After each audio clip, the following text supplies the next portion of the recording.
Bendecidos todos. Amén. Un aplauso al Señor, a ver. Quiere decir que estamos vivos aquí todos. Amén. Amén. Amados hermanos y todo el que está mirando por pantalla lo que dice el pastor Vidal, el pastor Agustín y su servidor, es para edificación. Es para que nosotros, mientras transitamos, lleguemos a la meta. Ya Amén. Dios lo hizo todo por nosotros, pero como dice el pastor Vidal, espérate un poquito, te falta algo más que te voy a dar. Gloria a Dios. Amén. Gloria a Dios. Hemos estudiado la jerarquía celestial, porque hoy vamos a llegar a la parte final de lo que empezamos la semana pasada. Y mencionamos en Judas versículo 9, la carta que escribió este apóstol, al arcángel Miguel.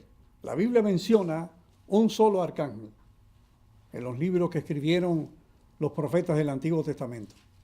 Y en el Nuevo se menciona el mismo arcángel del Antiguo Testamento que se ve en el capítulo 12 del profeta Daniel.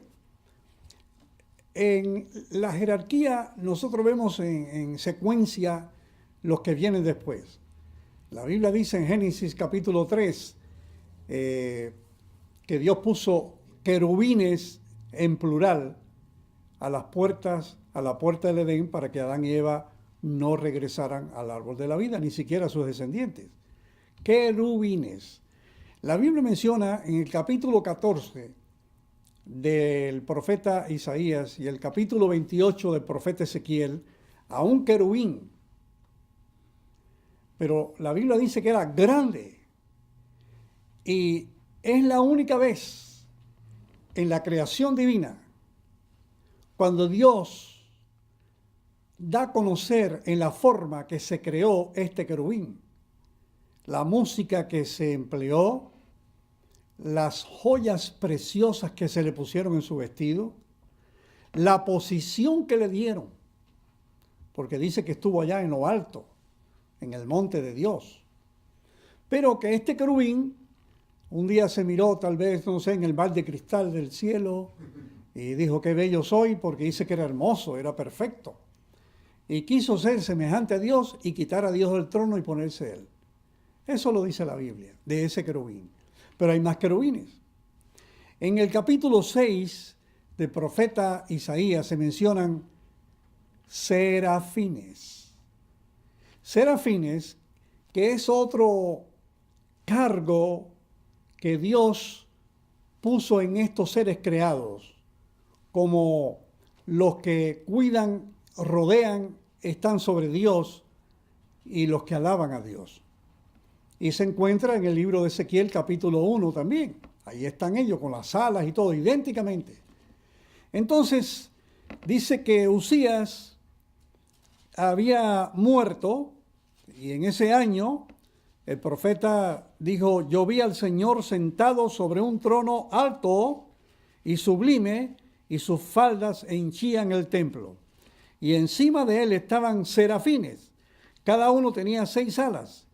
Con 2 se cubrían el rostro, con 2 cubrían sus pies, y con 2 volaban.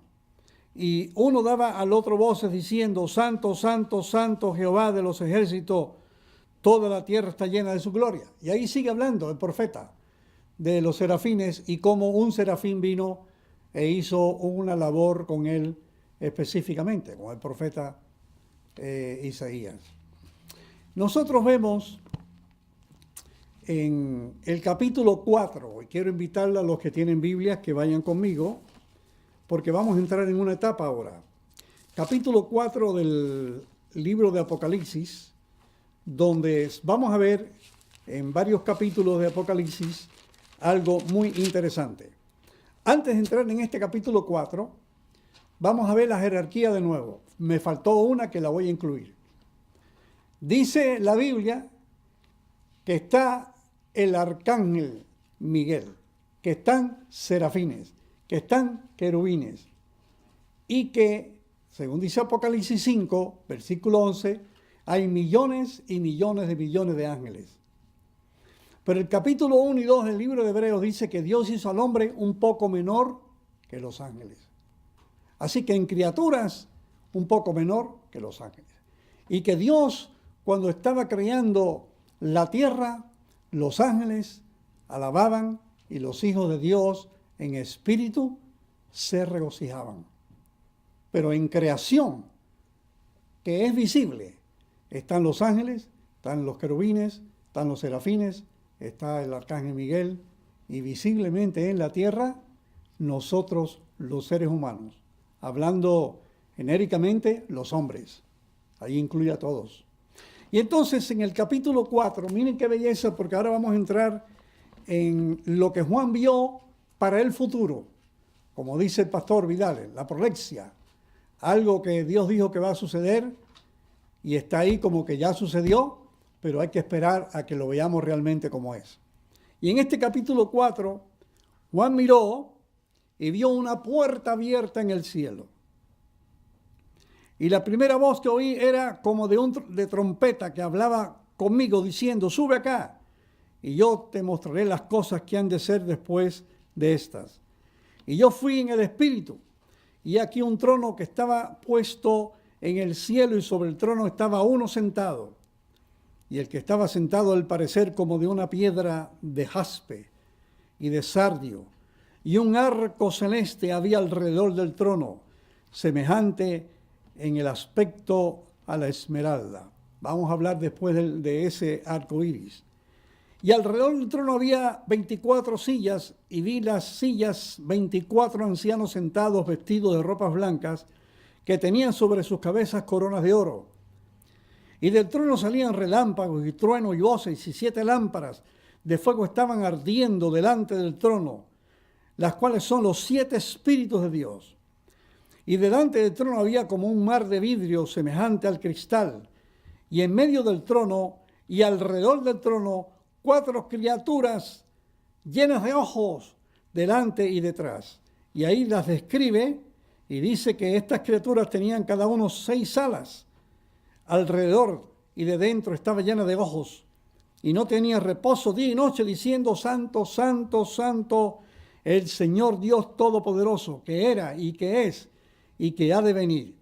Aquí ahora Juan está mirando las mismas criaturas que vio Isaías, las mismas criaturas que la Biblia menciona en Ezequiel cuando él las ve con las mismas alas, la misma cantidad de alas. Pero aquí Juan está mirando que están alabando, igual que dice cuando daban voces delante del trono, que Isaías las oyó, diciendo Santo, Santo, Santo.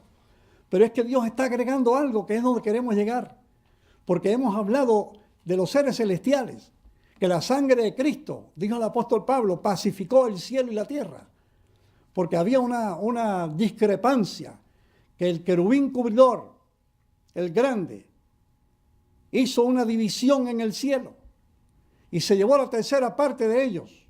Y Miguel tuvo que venir con los ángeles fieles y expulsarlos del cielo y los echó a la tierra. Por eso llamamos hoy en día que son los demonios. Algunos dicen que no, que los demonios son otra cosa. Esos son los ángeles caídos. Y algún día estudiaremos un poquito más este detalle. Pero cuando llegó la sangre de Cristo, pacificó el cielo y la tierra porque los ángeles que quedaron fieles se dieron cuenta del misterio que estaba oculto desde antes de la fundación del mundo, que un día vendría Jesucristo a liberar al hombre, porque iba a ser esclavizado por las fuerzas del mal. Y con el imperio de la muerte que tenía el diablo, Cristo vino y con la muerte se lo quitó. Alabado sea el nombre de Dios. Un aplauso a Cristo. Y entonces dice, y cuando aquellos seres celestiales daban gloria y honra y alabanza al que estaba sentado en el trono, al que vive para siempre y jamás, los 24 ancianos se postraban delante del que estaba sentado en el trono y adoraban al que vive para siempre y jamás. Y echaban sus coronas delante del trono, diciendo, Señor, digno eres de recibir gloria y honra y poder, porque tú criaste todas las cosas y por tu voluntad tienen ser y fueron creadas. Aquí se estaba refiriendo a Jesucristo. Colosenses lo dice, 1:16. Pastor Vidal siempre lo menciona así, que Él fue el que hizo todo. Y allá lo dice la Biblia en Génesis capítulo 1 y lo dice también explicándolo en Hechos 4, cuando se habla de la creación que la hizo Dios, la hizo Jesucristo. Y ellos están diciendo aquí, dándole gracias a Dios, a Jesucristo, porque ellos ven el poder que Él tiene, porque Él creó todas las cosas. Así que estos seres celestiales alaban al Señor junto con un grupo de personas que algunos dicen que fueron los que Cristo se llevó cuando resucitó. Porque los menciona como ancianos. Y los menciona como personas que en el cielo ya tienen la existencia física con coronas puestas, reinando en el cielo ya con Dios, y las pusieron a los pies de Cristo. Pero miren el capítulo número 5. Capítulo 5. Y vi en la mano derecha del que estaba sentado sobre el trono un libro escrito dentro y fuera, sellado con 7 sellos. Y yo pregunté, ¿quién es digno de poder abrirlo? Y ninguno podía, ni en el cielo ni en la tierra, ni debajo de la tierra. Y yo lloraba mucho, porque no había sido hallado ninguno digno de abrir el libro, ni de leerlo, ni de mirarlo. Y Juan lloraba, porque ¿qué habrá en ese libro? Y uno de los ancianos me dice, no llores, he aquí el león de la tribu de Judá, la raíz de David, que ha vencido para abrir el libro y desatar sus 7 sellos. Y miré, y he aquí, en medio del trono y de las 4 criaturas, y en medio de los ancianos estaba un cordero como inmolado, que tenía 7 cuernos y 7 ojos, que son los 7 espíritus de Dios enviados por toda la tierra. Ahora, aquí está mirando algo Juan, y está mirando un cordero que tiene 7 ojos y tiene 7 espíritus. Y cuando tú te vas al libro de Zacarías, y ahí el profeta está mirando la piedra que tiene 7 ojos, igual hablando de lo mismo. Y aquí se ve que ahora es el cordero, y la piedra es Jesucristo, y el cordero es Jesucristo. Gloria sea su nombre, aleluya. Y entonces dice, y entonces tomó el libro, y el que estaba sentado en el trono, y cuando hubo tomado el libro, los 4 seres vivientes y los 24 ancianos se postraron delante del cordero, teniendo cada uno arpas, copas de oro llenas de perfumes, que son las oraciones de los santos, y cantaban un cántico nuevo. Y ahora, como van a cantar un cántico, lo vamos a dejar para el próximo tema, para que ustedes vean quiénes son los que cantan. Porque antes fueron los serafines, y ahora aquí vamos a ver quiénes son los que cantan. Serafines con los ancianos, más que se les une ahora. Bendecido, gloria a Dios, aleluya. Amén, gloria a Dios. Qué bueno que están con nosotros en este segmento del Dr. Talbot, y él me invitó para compartir con nosotros y compartir conmigo. Yo estoy aprendiendo mucho acerca de cuáles son sus escritos y cuál es su postura y de dónde saca ese punto especial para que nosotros tengamos unos devocionales en otro nivel, pero que nos puedan favorecer mejor. Y estábamos viendo la ciencia de la redención, y dejamos esto como un punto para verlo en el siguiente capítulo, que es este. Correcto. Hablamos que la ciencia de la redención se concentra en la concepción de Dios hecho hombre, en la vida de Cristo como ser humano, la pasión de Cristo, incluyendo el Getsemaní y el Calvario, y la muerte en el Calvario. Es interesante que la comunidad cristiana en general acepta que Cristo murió por nosotros. Si alguien pretendería ir a crucificarse en Jerusalén, le dirían que no precisa, porque el Señor ya lo hizo por nosotros. Lo que no es aceptado y forma parte de la ciencia de la redención es que la vida de Cristo también es sustitutiva. Cristo vivió por nosotros, así como murió por nosotros. Entonces, su vida es imputada en nuestro favor. Gracias a su santidad y perfección, nosotros somos considerados santos. Es un regalo que recibimos de Dios. O sea que en el pasado podemos ver lo que ejecutó en la cruz, pero en el presente ahora tenemos en el Espíritu a Cristo, ¿verdad? Y nosotros somos ese cuerpo que vive espiritual, que vive la vida de Cristo. Es verdad. Sin embargo, la vida que forma parte del Evangelio es la vida de Cristo, sí. de Belén. Cuando nació en Belén, nació por mí, vivió por mí, fue perfecto en mi lugar, y esa perfección me da a mí. Es verdad que cuando acepto a Cristo mi vida va a cambiar, pero ese cambio mío es un fruto. Eso es un fruto. No es evangelio. En el cuerpo, en la carne. Correcto, no es evangelio. No es evangelio. Es saludable, es bueno, ¿verdad? voy a evitar Legal. ir preso, por supuesto. Pero eso no es evangelio. Exacto. El evangelio es la vida de Cristo sustitutiva. Quiere decir que de Nazaret, Belén, a Jerusalén, Sí. esa vida es sustitutiva. Fíjate, Cristo me la dio. por muchas razones estoy aquí contigo y porque queríamos verlo contigo y analizarlo contigo porque sabíamos que tenías un punto y porque nosotros lo hemos dicho, pero qué bueno que tú también lo puedes decir. Y entonces ellos van a ampliar ese criterio, ¿verdad? De que la parte sustitutiva es una, que muchas cosas que nos confunden, inclusive confunden a teólogos, se confunden mucho en la cuestión de redención.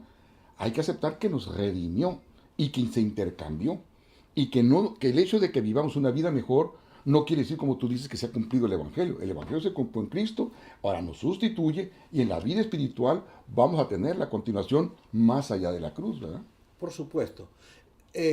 Tampoco, por ejemplo, hablando de Cristo, Él resucitó, la gloriosa resurrección es una maravilla, porque Él no solamente resucitó, sino que ascendió a los cielos. Así es. Y Él dijo, les conviene que yo me vaya, porque enviaré mi representante para que hable de mí, no para que hable de Él mismo. O sea que el Evangelio no es hablar de lo que hace el Espíritu Santo en nosotros, eso no es Evangelio. Amén. Dios Sí. dijo, voy a enviarlo para que hable de mí va a Sí. hablar Él, y va a convencer de pecado. ¿Y cuál es el pecado? No creen en mí, Que es lo que, sí. no creen en la justicia que Él vivió y Él murió por nosotros, que ese es el Evangelio.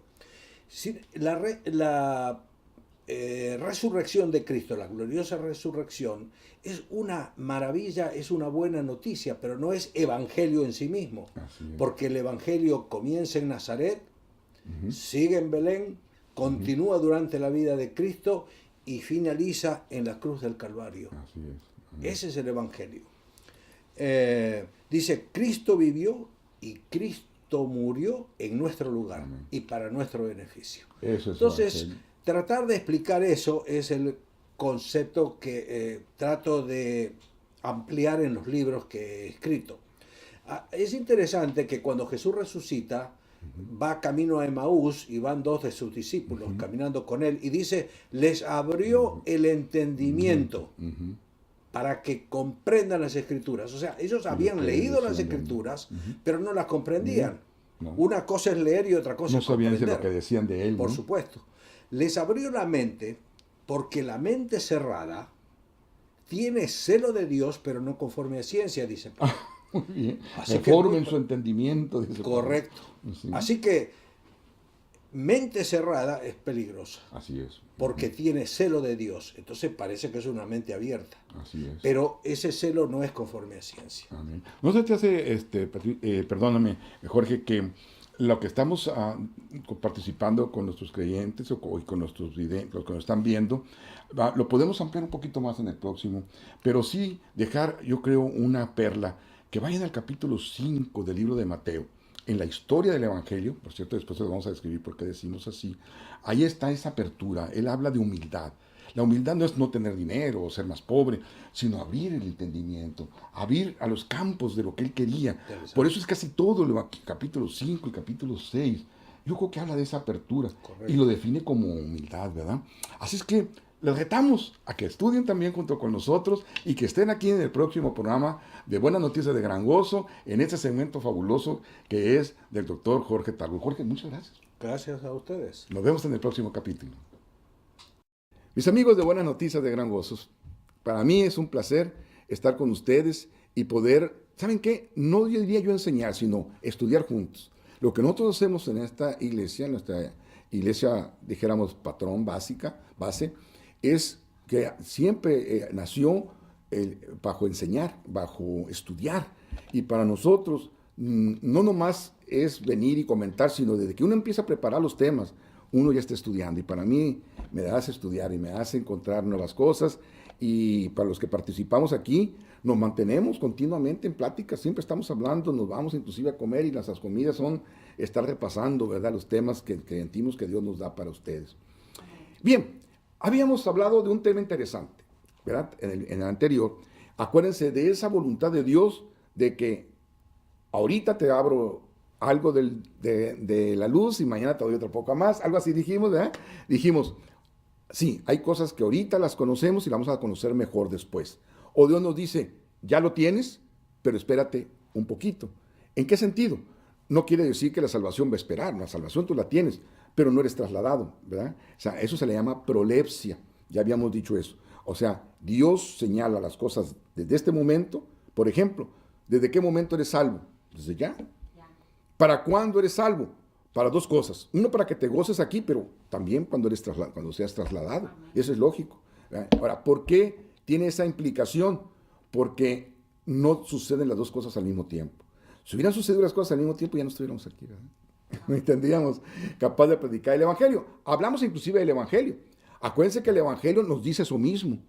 Espérate un poquito más, porque el Evangelio no es exactamente el anuncio de la venida de Cristo, sino es darte la seguridad de que tú ya estás en Cristo desde antes de la fundación del mundo. ¿A quién? Al pecador. ¿Para qué? Dice, para que tengas gozo, dice, ¿no? Y para que veas, dice, la potestad que tiene el Hijo del Hombre. Entonces, hemos estado hablando de el ya, pero espérate un poquito, ¿verdad? A eso que dijimos que se le llamaba, ¿se acuerdan? Prolepsia, ¿verdad? Bien. ¿Es importante entenderlo? Es importante entenderlo. Decíamos que cuando ustedes platiquen con sus hijos, platiquen con congregaciones, inclusive hasta con algunos que no creen mucho, o descreídos, o agnósticos, ¿verdad? O gnósticos inclusive, ¿verdad? De seguro les van a hablar de eso, y de seguro ustedes tendrían que hablarlo de eso. Entonces cuando ustedes le dicen, no, déjenme explicarte esto. La luz, dice, va como la luz de la aurora, va en aumento. Dios, sí es cierto que Dios reveló, pero Dios se reserva otras porque Él es Dios. Y eso, ¿verdad? Hay ciertos elementos que nos dice la Biblia que Él los va a descubrir a quien se los quiera descubrir, ¿verdad? Hay secretos que son revelados y secretos que no son revelados. Eso se puede ver con la Biblia. Nos dice que hay misterios o secretos, ¿verdad? Y nosotros los hemos encontrado que están ahí. Ahora, y que no a todos se les van a revelar. ¿Eso qué quiere decir? Que a nadie se le va a revelar de que eres salvo. No, eso no quiere decir eso. El no revelarse será decir que eres o no eres salvo. No, eso no quiere decir eso. Sino que cierto tipo de explicación, ¿verdad?, se te puede revelar. Ahora, decíamos también que como estudiosos de la Biblia, debemos tener la suficiente honestidad para decir eso que no lo sé. O también puede decir, sí, eso de acuerdo a la Biblia lo sé. Pero también poder decir, no se me ha revelado, o yo no lo he encontrado en la Biblia, y entonces no lo voy a arreglar a mi manera, ni tampoco lo tengo que creer de otros que lo saquen de la Biblia, simple y sencillamente porque no está. Pero fíjate, hay algunos creyentes que yo quiero señalártelos porque es bueno que mantengas el balance. Nosotros les llamamos los cristianos del ya. Ellos quieren concentrarse en lo que ya es en Cristo. Y todo lo ven como que todo está desde ahorita, y desde ahorita tienes todo lo que tú te puedas, no nomás ver en la Biblia, sino que imaginar, ¿verdad? Y no es exactamente así. Nosotros le llamamos que son optimistas de más, ¿verdad? Ya no hay más secretos, ya no hay más pecado, ya no hay más por qué estar enfermos, y inclusive hablan de ciertas cosas que debemos de tener los cristianos, y se nos echa la culpa de no tenerlas, y se le pone como que no tenemos esa fe, pero eso no es la realidad así. Hay un ya, pero acuérdense que hay no todavía. ¿Verdad que entonces es bueno saberlo? ¿Verdad que es bueno poder entenderlo? Y ustedes van a estar afrontados en eso. Si cuando te hable a ti uno de tus hijos y te diga, ¿por qué existe el mal? ¿Por qué Dios permite? ¿Por qué me vino este acontecimiento? ¿Por qué mi hermanito se murió? Y tú me estás hablando de un Dios, o tu mamá, o tu papá. ¿Por qué lo perdiste a los 4 años? ¿Por qué el accidente? ¿Por qué no tengo piernas? ¿Qué le vas a decir? ¿Le vas a hablar de un Dios que ya lo hizo todo y que debe de conformarse? Al rato le va a terminar echando la culpa a Dios. Pero si tú le explicas que Dios nos va revelando las cosas a su momento, ¿verdad? Y que entonces vamos a ir entendiendo, de acuerdo a cómo conozcamos a Dios, cuál es nuestro plan aquí en la tierra. Porque ahorita, como dice el apóstol Pablo, ¿se acuerdan que dijimos en Corintios 13? Lo vemos como ¿qué? Como en un espejo. Pero cuando Él venga, lo veremos, dice, tal y como Él es. Si eso le enseñamos a nuestros hijos, ellos se van a mantener en un estado más sano en su relación con Dios. A mí me ha servido mucho. ¿Y saben qué me sirve? Me sirve conocer los dos extremos. Él murió por mí antes de la consumación de los siglos, y lo otro es que aunque estuviera muerto, viviré. ¿Se fijan qué interesante esos dos? Y para mí que eso fue un misterio revelado. Y allí yo entendí mejor el Evangelio, ¿verdad? Que el Evangelio es el poder de Dios para todo aquel que pone su confianza en ¿quién? En Él. Ese es el sentido. Ahora, y si yo soy pecador, me dice, no, el evangelio es para pecadores. Entonces con más razón digo, el evangelio es mío, ¿verdad? Ahora, yo me tengo que sentir trasladado, o cuando yo vea que no puedo hacer ciertas cosas que yo debería de hacer, como dice el apóstol Pablo en el capítulo 7 del libro de los Romanos, entonces yo digo, no, pero Él tiene la solución, ¿verdad? ¿Por qué? La prueba está que lo que yo no entiendo hoy, ¿verdad? Él está a cargo mañana, y Él me lo revelará, y si no me lo revelare, las cosas de Dios le pertenecen ¿a quién? A Dios, y yo alabaré el nombre de Dios, porque yo sé que aún así mi Redentor vive y vive para siempre, ¿verdad? Por eso también es bueno saber que somos predestinados. ¿Destinados para qué somos predestinados? Para salvación. Es bueno entenderlo porque entonces me da una plataforma. ¿Por qué? Porque el espérate tantito, ese ha sido el misterio de todo desde que el pecado es pecado, ¿verdad? Desde que se inauguró el pecado, como quien dice, quedó ¿dónde está ese mañana? Ustedes lo van a ver en la Biblia de muchas formas. Inclusive saben que el apóstol Pablo se desesperó. El apóstol Pablo creía que ya era ya, y que no, dice, nosotros los que estamos lo deberemos de ver. Y como que al apóstol Pablo aún así llegó su momento en que le costó trabajo, y se encaró a Dios, y le dijo, ya, se acabó. Entonces le dice, no, bástate mi gracia, porque mi gracia se perfecciona en tu debilidad. Entonces dice el apóstol Pablo, entonces cuando soy débil, entonces soy fuerte. Tenemos que enseñarnos a trabajar con la totalidad, con el amor de Dios, pero tenemos que enseñarnos a trabajar en la manera en que Dios hace las cosas. Por eso es bueno enseñar este tema. Y no nomás enseñárselo a los teólogos tienen que aprender, pero también es bueno enseñárselos a toda nuestra familia, a todos nuestros hijos, a todos los que estamos en las circunstancias. ¿Por qué? Porque tenemos que decirle tanto lo que ya hizo, nosotros lo vamos a creer, como también vamos a creer lo que viene en el futuro. Si no, entonces los convertimos en creyentes del ahorita, en cristianos del ya, pero no en cristianos de lo que viene por delante. Entonces esas personas normalmente, si son del ya, normalmente los tumba fácilmente las adversidades. Y saben, te repito, ¿en qué terminan haciendo? Terminan echándole la culpa a Dios. Eso pasó inclusive con el pueblo judío, ¿verdad? Y Dios no quiere que eso pase ahora. Entonces, vamos nosotros a mantener un balance cristiano. ¿Cuál es el